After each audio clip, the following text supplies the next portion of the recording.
another DSP member on the channel right here. It's my boy David with his Fiendsmith deck profile.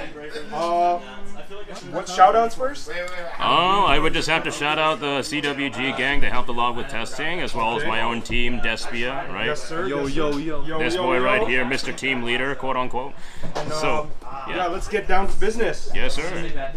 The list is pretty standard. I do have a few changes here and there, mostly for comfort picks. I would say overall that there are going to be some changes here and there that most people will not agree with. I say I just liked it. So I got 3 Ash, 2 Poplar, 1 Oak. The difference is I'm playing 2 Flambeaux still. A lot of people were playing 1. I played 2 because a lot of the times if you got hand trapped like a DD Crow or a Called By, losing this just really sucked in the grind game, so I didn't like it at all.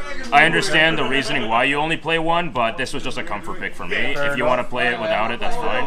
1 more of the Snake Eyes Diabell Star. That's just for the Snake Eyes package. Obviously, 3 Diabell Star, 3 Wanted. Self-explanatory, extremely powerful extender, draw power broken. Awesome. We got 1 each of Temple and Original, and 3 Bonfire. A lot of this is just standard, basic stuff, right? If it works, it works. If it ain't broke, don't fix it, right? That's what it is. From here, I was playing Fiendsmith. I had Trax, Flurry, and 3 Engraver. These cards are broken. Whoever made these, you need to rethink your designing again. Konami needs to fix their game. Yeah, overall. I'm excited for the August ban list. I'm going to be sad when a lot of this stuff goes because this deck is very dear and near to me, but it's for the greater good overall, and I understand. Fair enough, fair enough. Understand. That's engine. The rest of it from here is just general hand traps removal. I did play 1 Called By. Some people side it, some people don't run it. It came up a lot. I actually won a lot of games because I was able to stop a lot of trolls and stuff. It's a good card. It's overall just a good card. Wish it was back at 3. Yeah. At least 2. That'd be nice. So we have 1 Call By. I got 3 Imperms, 3 Droll. Here's the interesting one. I'm playing 3 DD Crow in the main. Maining the Crow. And it's the same reasoning why I play 2 Flamberge, is a lot of people are going to be caught off guard when they have the 1 Flamberge and Graveyard.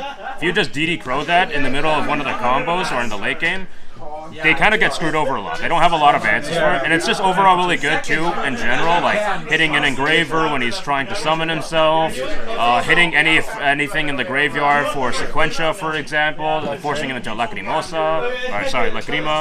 So it just overall became a very good card. I had like 1 game against Branded.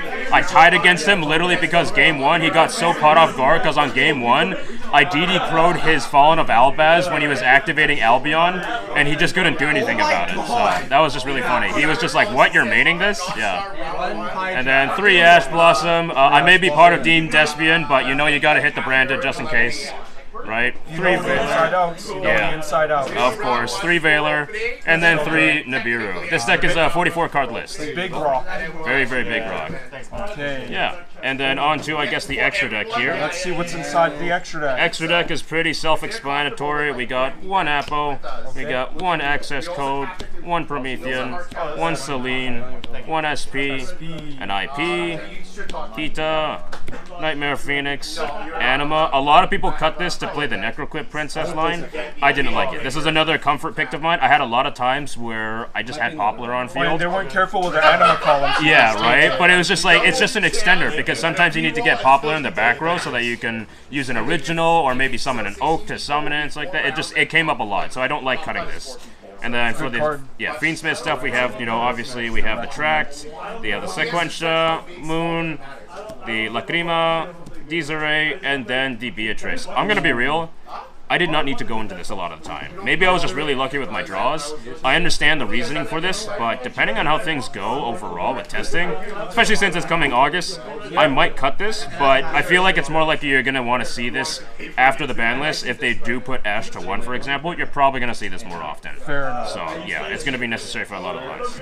So, that's the extra. Pretty self-explanatory. It's, again, pretty solid, pretty much the same as a lot of different lists right now. Just a few differences. It really doesn't change the gameplay that much, right? And then for the side deck time, I had 1 Magnamut and 1 Druisford. You don't need any more in this case because you're already playing 3 DD Crow. So any more than that is just excessive. It's a good to have the body. I actually had a game where I had Desiree and this guy on board, and my opponent has Blue Dog, Muckraker, a Set Escape, and a Caesar. And I tribute summoned Engraver. Yo. And I won the game because of that, because he just couldn't find a way for me to deal with that and everything. It was just, it was very hilarious. Then we got Harpies. Ooh, nice art. Thank you. We got 2 triple tech. I kind of debated around this. Part of me wanted to main it because it's just a really good card, but it was a little iffy here and there. I didn't always feel the need to side it in, but when it did, it came up from time to time. So it was, if you want to cut it, you want to cut it. It's fine. We got 3 cross out, game changer. I won a lot of games because of this. Good card. I wish I could main it, but I'd rather not go to like 47, right? And then we have 3 droplets, also game changer against the Tempai matchup. Just a lot of times where you just wait for them to go to damage step and you just flip this up and they just kind of go, what do I do? Stop their board. Yeah, and then we have anti-spell triple skill drain. Fun fact, I never got this in any of it. I played 10 rounds and I never saw that. I saw this once and I lost with this. And it wasn't even because of this, like he just summoned a Nightmare Phoenix and popped it. Anytime I sided this thing in, I never saw it once.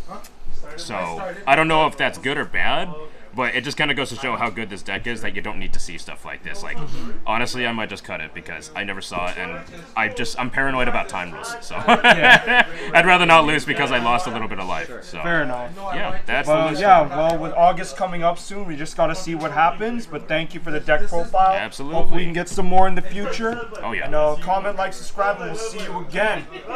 Peace. Peace.